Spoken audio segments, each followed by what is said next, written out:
What's up, YouTube? Before we get into the video, I just wanted to say y'all been killing this series and I appreciate it. So you already know I had to rep that Bubba Gump Shrimp Company. Hit that subscribe button and let's get into it. I started my sophomore year at Alabama with a position battle against JoJo Earl. And even though I was only competing for the number 4 receiver spot, that still meant more playing time. I was making all types of difficult catches in practice, including this one over the middle. And this sideline catch near the end of practice would finally solidify it. I was the number 4 receiver at Alabama. And we were opening this season off against West Virginia in the Chick-fil-A kickoff game. It wasn't the Bubba Gump Shrimp kickoff game, but Chick-fil-A will do. We found ourselves down in the second half to West Virginia 17-7. I had yet to get a target all game long until this pass right here, where I caught it, trucked this guy, and took my first catch of the season all the way for a touchdown to give us the lead. Even though I was exhausted from that touchdown, I was on the kickoff unit and I had to run down there and try and make a play. We would finally get the ball back and extend our lead with this 4th and 3 conversion. And I just wanted to continue to show that I would contribute on this team any way that I could, as we would win our season opener. The next week at practice, even though I was the 4th string receiver, I was continuing to show that I was one of the better playmakers on the team. I guess I had a knack for running dudes over because that's exactly what I did on this touchdown. And we were getting ready for another out-of-conference game against FAU. I was doing my part in every way possible, contributing on special teams, blocking for the running back, and I was even catching more and more passes, even though my opportunities were still relatively limited in that sense of the game. And I could understand why, as I was the reason we had to settle for a field goal here late in the third quarter.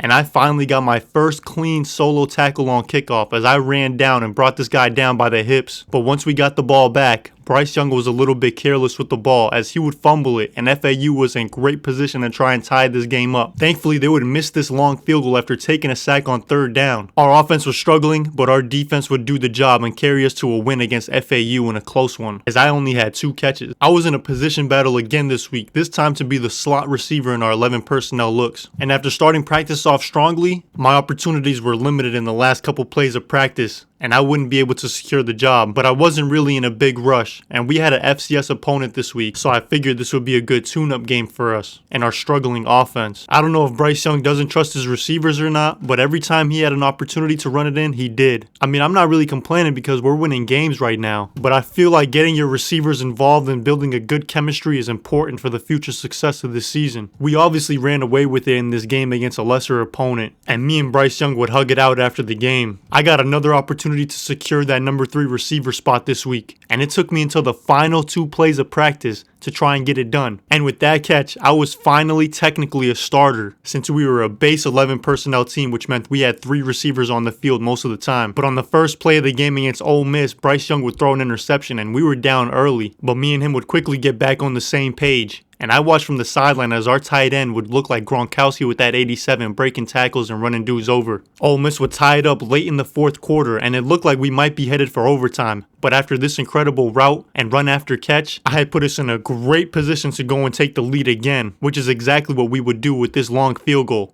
But Ole Miss wasn't finished yet. They would complete this pass with less than 10 seconds left to force overtime. In OT, our offensive formation confused Ole Miss and I would catch a wide open touchdown. But Zach Evans and the Ole Miss offense would answer right back. After our defense held them to a field goal in the second overtime, I would catch this pass and bring us all the way down to the 10-yard line. And after almost taking this jet sweep for a touchdown, Bryce Young would find our tight end in the flat to avoid the upset. But we had a top 5 opponent to prepare for. The SEC is a gauntlet, and after going to double OT against Ole Miss last week, we were taking on the number 4 team in the country, Texas A&M. And even though I caught this ball and took it for a good run after catch, it was really meaningless and we wouldn't score before the half. And before you knew it, we were down 24-7 in the 4th quarter. And I understood why we were losing with throws like this by Bryce Young, but I couldn't put all the blame on him because I had my fair share of problems as well. And with one final chance left in the game to try and keep this one close, Texas A&M would pick this ball off and complete the upset in their home stadium. And I was honestly stunned. I was in another position battle this week, this time for the number 2 receiver spot. And even though it wasn't looking likely, after I made this incredible catch, I knew I had a chance. But I guess Bryce Young don't really love me because he would take off and run with it on the last play of practice. We started this game off against Kentucky with a Bryce Young fumble, and Kentucky was in a great position to go and take a 7-0 lead, but our defense would continue to do their thing and it would intercept it at the goal line. We were still down 10-3 in the first half, but would tie it up just before the break, and I thought that I was going to take this jet jet sweep all the way for a touchdown. But unfortunately, I got caught by my shoelaces, and we were down by 2 touchdowns going into the fourth quarter. That was before we got this one to cut the lead down. After missing an extra point, we had one opportunity to go and try and tie this game up, but the safety made an incredible break on the ball,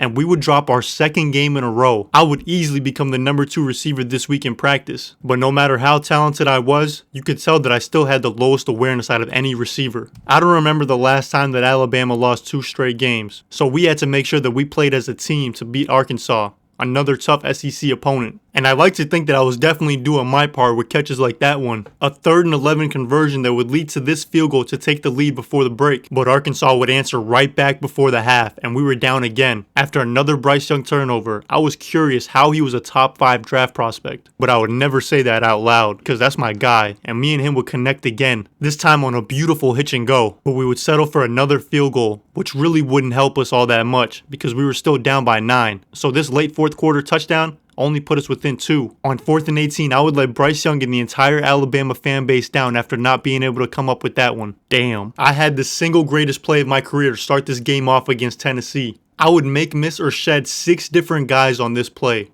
And we needed a spark like this after losing 3 straight games. First time in Nick Saban's Alabama career. That catch would put us in a great position to go punch it in and tie us up at 7 in the first quarter. And I would get in between the corner and safety on this route, and Bryce Young would hit me in the whole shot. And Tennessee was starting to line up and double cover me. I felt like Megatron out there. And they should have kept 2 guys on me, because on the very next play on 4th and 4, I would break free and score and give us a 2 touchdown lead. So the next time that we were on offense, they double covered me again, but they just wouldn't learn their lesson because they kept coming out of it, and I would find the openings in the defense. We needed this bounce back game, and I needed an opportunity to show that I was him. This rivalry game against LSU started off with me breaking the DB's ankles and getting wide open. Unfortunately, I ate some shrimp and chocolates before this game, so my stomach was rumbling, and I couldn't get away and score. LSU had their own number 44, who was a white cornerback.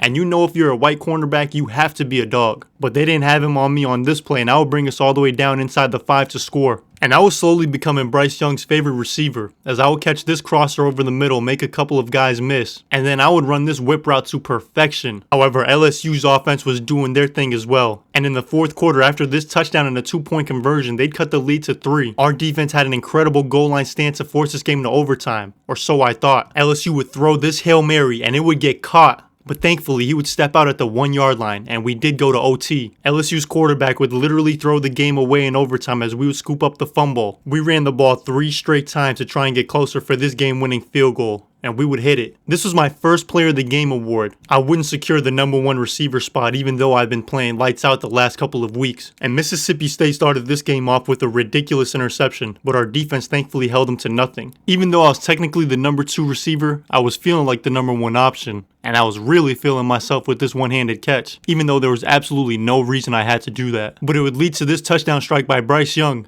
and our defense was still playing lights out and would break this pass up. However, in the fourth quarter, Mississippi State would score this touchdown on 4th and 3, and our offense had to answer, which is exactly what I would do after I caught this slant and brought it home. After technically upsetting a higher-ranked opponent, we were back on track, and I was feeling good. With 2 plays left in practice, it was extremely unlikely that I was going to take over Burton for the number 1 receiver spot at Alabama. But after catching this tunnel screen and making a guy miss, I would take it all the way, and that was it. I was finally the number 1 option, just in time for a late season out-of-conference game against Wisconsin. And I started this game off with an illegal blindside block, and after becoming the number 1 receiver, I'd yet to get a target in the first half until this play. A huge 3rd and 4 conversion that would help set up my next catch, a hitch on 3rd and 10, and after I caught it, I would just put my head down to go and score. I gave us the lead, and the next time we were on offense, I would convert this fade into a hitch and would make a couple of guys miss, and if I didn't run into my own guy, I probably would have scored again. But that's alright, because in the second half, Bryce Young would find me in the hole shot for the touchdown, and we were in complete control of this game. Bryce would cap the game off with the touchdown run in the 3rd quarter, and I had another 100-yard game. We were taking on Auburn in the Iron Bowl, and they started this game off with a big-time touchdown run in the 1st quarter. So there was only one thing I could do, and that was try to answer right back. That's exactly what I did with this corner post. And I didn't eat shrimp and chocolates this game, so I took it all the way. However, Auburn would extend their lead to 10 in the 3rd quarter, and instead of kicking a field goal on this 4th and 13, we would go for it and we wouldn't convert. But I wasn't going to let us go down that easily, as I would catch this pass over the middle and split the defense and take it all the way for another touchdown. But after our defense had played so wonderfully all season long, we wouldn't be able to stop them on this 3rd and 4, and Auburn would take the game, become bowl eligible, and earn their bragging rights in the Iron Bowl. My spectacular performance wasn't enough, but after the game against Auburn, I found out that I was 2nd team All-SEC, and even though we weren't playing for an SEC championship, we were playing Rutgers in the Birmingham Bowl, which meant Jenny could come and watch the game. And after bringing us all the way down to the red zone, Bryce Young would find his receiver for a touchdown. I was adding on to my receiving total for the season, and I was approaching 1,200 yards. Me and Bryce Young built incredible chemistry between us. So I was sad that he was going to be going into the draft this year, even though I was happy for him. But we couldn't celebrate and reminisce too soon because we were down 22-21 to Rutgers in the 3rd quarter. I would put us in field goal range and our kicker would take the lead for us. However, Rutgers was not finished, as their quarterback would take the ball and scramble and would bring it past midfield into Alabama territory. However, our defense would come up clutch,